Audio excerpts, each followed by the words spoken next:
અને હવે સમાચાર રાજકોટથી, જ્યાં નવા શ્રમ કાયદાના વિરોધમાં કેન્દ્રીય મજૂર યુનિયન મેદાનમાં પડી ગયું છે। LIC કચેરી ખાતે કર્મચારીઓ હડતાળ પાડી સૂત્રોચ્ચાર કર્યા હતા। નવા શ્રમ કાયદાથી કર્મચારીઓના હક પર તરાપ લાગવાનો આરોપ મૂકવામાં આવ્યો છે। કર્મચારીઓના કામના કલાકો વધી જશે અને વેતન પણ નહીં મળવાની વાત કરવામાં આવી રહી છે। કર્મચારીઓએ વર્ષો સુધી લડત કરીને 26 કાયદાઓ લાગુ કરાવ્યા હતા। નવા કાયદાઓ મજૂર વિરોધી છે તેનો અમલ થઈ રહ્યો છે। આ દાવો થઈ રહ્યો છે। નવો શ્રમ કાયદો અમલમાં ન આવે તેવી યુનિયનની માંગણી છે।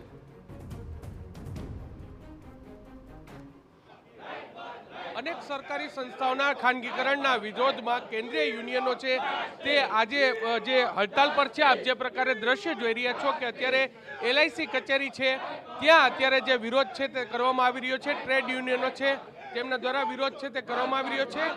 यूनियनना आगेवानो आपणी साथे छे। शुं कहेशो, शुं विरोध छे तमारो?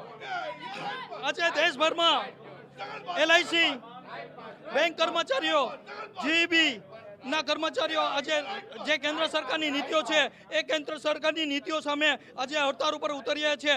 आवनार समय अंदर जे अमरे LIC ना जे कर्मचारीओ क्लास 3-4 नी कर्मचारीओ जे भर्ती है ए भर्ती मैनेजमेंटे स्टॉप कर दीधी है। आवनार समय अंदर रिटायरमेंट खूब ज वधु है अने जो रिटायरमेंट वधु होवाथी आज जो भर्ती करवामां नहीं आवे तो पछी आ आवडी मोटी संस्था केवी रीते चलाववामां आवे छे। साथोसाथ जे 29 जे लेबर लॉज हता ए 29 लेबर लॉज ने खत्म करी दीधा है अने 4 लेबर लॉज करे छे। आ 4 लेबर लॉज कामदार विरोधी है। कामदारोनुं शोषण थशे, कामदारोने जीवવું मुश्केल थशे, कामदारोना कलाको वधारी दीधा है, एमनी सामे एमने वळतर पण नथी। एना विरोधमां आज LIC बैंक कर्मचारीओ GEB अने ट्रेड यूनियन जे राष्ट्रीय लेवले छे सरकारनी नीति सामे आज विरोध पर उतरे छे। सरकारनी नीति सामे विरोध छे। शुं मांग छे तमारी?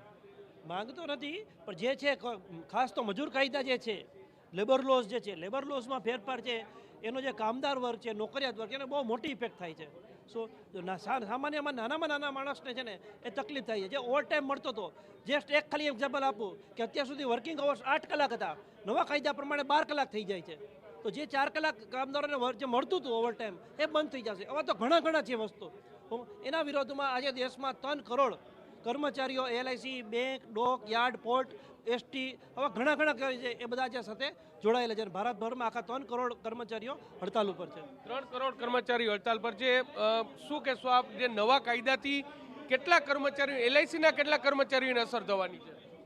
LIC ना देशभરના કર્મચારીઓ છે જે 1 લાખની આસપાસ વર્ગ 3-4 ના કર્મચારીઓની સંખ્યા છે એને વ્યાપક પ્રમાણમાં અસર થશે।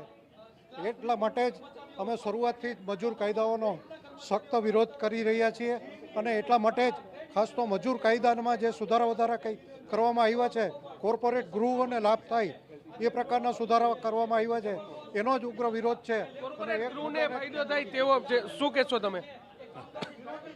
શું માંગ છે? શું મૂળ મુખ્ય માગણીઓ એ છે કે 29 શ્રમ કાયદાઓ છે દેશમાં અમે ઘણા વર્ષોની લડત પછી મેળવાતા જે અમારા અધિકારો હતા, કારણ કે એનાથી અમે થોડા ઘણા અંશે પ્રોટેક્ટેડ હતા। અમારી પરમનન્ટ જોબ ફિક્સ પ્રોટેક્ટેડ હતી, અમારા લીવ બેનિફિટ લીવના જે હતા પ્રોટેક્ટેડ હતા। આજે બધું છીનવાઈ રહ્યું છે। હવે 4 કાયદાઓમાં પરિવર્તિત કરી દેવામાં આવ્યું। 4 કાયદાઓ આવવાથી કામદાર કર્મચારીઓનું શોષણ કરવાનો માલિકોને સંપૂર્ણપણે અધિકાર આપવામાં આવ્યો છે। હવે માલિકો સંપૂર્ણપણે કામદારોનું શોષણ કરશે અને દેશના જે એમની પાસે જે એમને જે મિનિમમ મૂળ થોડો ઘણો પગાર આપવાનો હોય એ પણ હવે ઓછો કરવામાં આવશે। એમના લીવ બેનિફિટ છીનવાઈ જશે, એમના પેન્શન બેનિફિટ છીનવાઈ જશે। ઉપરાંત એમને 8 કલાકમાંથી 12 કલાક હવે કામ કરવું પડશે। તો 12 કલાક કામ કરવાથી એના પરિવાર સાથે જે જીવન થોડું ઘણું અંશે જીવી રહ્યો હતો એ પણ ખતમ થઈ રહ્યું છે। એટલે આજે અમે એમ સરકારને કહીએ છીએ કે આ બધા શ્રમ કાયદાઓ પાછા 29 છે અમને આપો, અમારા અધિકારો એમને રાખો, માલિકો તરફી જ બધું ન કરો। આજે દેશની સરકારની નીતિઓ એવી છે કે સંપૂર્ણપણે 10-15% 20% જે ટોપના જે પૈસાદાર માણસો એમના તરફી જ નીતિઓ બની રહી છે।